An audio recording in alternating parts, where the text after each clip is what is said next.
بسم الله الرحمن الرحيم marka hore aad baan idinkaga mahadcelinayaa booqashada oo qiimaha badan oo maanta soo booqateen degmadena Xamar Jab aan ugu soo booqateen TV-ga Raja Cable TV juhdiga iyo dadaalka faraha badan oo u bixinaysan sida aad u horumarin lahaydeen sportska dalka waan idinkaga mahadcelinayaa horta runtii aad u mahadsantahay sheekay waxaan ku jirnaa diyaar garow adag aan ugu diyaar garoobeyno tartanka degmooyinka ee gobolka Banaadir diyaar garowga meeshan aan ka wadnana insha Allah wuxuu noqon doonaa mid mirihiisa Ilaahay noo dhaliya waan ku guuleysan doonaa waxaan wadnaa dadaalo badan aan isugu dayayno insha Allah si aan u hanaan lahayn koobkan kubadda cagta isbedel ka jiro degmada maadaama sanadii hore aysan macnaha wax saameyn aysan ku lahayn oo macnaha saameyn aysan ku lahayn laakiin waxaan rajaynayaa insha Allah sanadkan in saameyn weyn ku yeelan doonto duulaan gaas because kubadda cagta wuxuu iska yahay mid aad ku tashan kartid iyo mid aad ka tashan kartid labadaba sanadkan waxaan macnaha xoog saarina horumarka aan ka gaarsiinin kubadda cagta degmada Xamar Jajab runtii maxaa la hayaa ciyaartooyda sanadkii horena way ku jiraan ciyaartooy aad oo farsamadooda u fiican tahay intooda u fiican tahayna way ku jiraan waan iska kaashanay annaga horta alxamdulillah waxaan hadda aad u diyaarinayaa ciyaartooy aad u da'yar oo dalka hataa berito mustaqbal u noqon karo degmadana meel fiican gaarsiinayo wixii Ilaahay keeno ayaa gooni ah wax hadda isbedel oo jira wuxuu yahay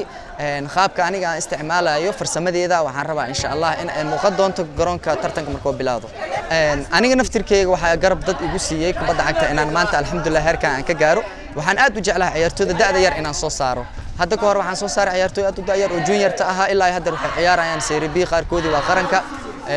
still aniga ciyaaryahan ahay waan jeclahay ciyaaryahan macallin qof igu dhiirigelinaya kubadda haddana waxaan meesha ku hayaa ciyaartooy aad u da'yar xirfadoodna sareyso muhiimadda ma ahan da'du muhiimaddu waxa waa xirfadda waxa arkaysaa nin konton jir laakiin xirfadiisa nasaneen kubadda cagta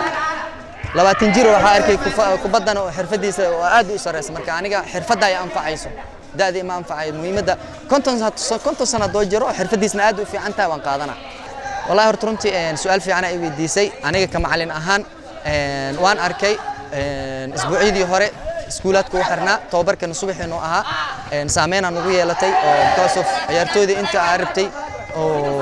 ay isku xireenayeen subaxii iskuula loo furay runtii kubadda cagta waxa ka muhiimsan aqoonta waxbarashada ka muhiimsan because of anaga dhan waxaan u noolnahay inaan wax barano saameyn waan ugu yeelatay laakiin mar walba waxaan number 1 oo ah waxbarashada soo marka waxaan rajaynayaa insha Allah isbuucan ma ahna isbuuca xigo inaan u bedeli doono jadwalka jabiga waxbarashadana aan dhibaato u keenaynin almiintadan dhibaato u keenaynin dhammaan horta bahda ku xiran sportska maxaa la hayaa degmada Xamar Jajab dhammaan taageerayaashooda shacabkooda waxaan wargelinayaa Abdullaahi Nagaarsiyo in aan sanadkan isbedel weyn aan sameyn doono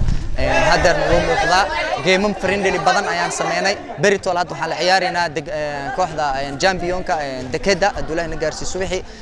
waxaan intaas u sameynaynaa in macnaha isbedel badan aan sameeyno idinkan dhamaantiin waxaan idinku dardaarmayaa insha Allah dhiirigelintiina sacabdowgiina in la waanin maadaama degmadii ay naga wada dhaxayso waxaan aad iyo aad ugu mahadcelinayaa maamulka degmada Xamar Jajab oo garab weyn ka dhiibtay in macnaha la hormariyo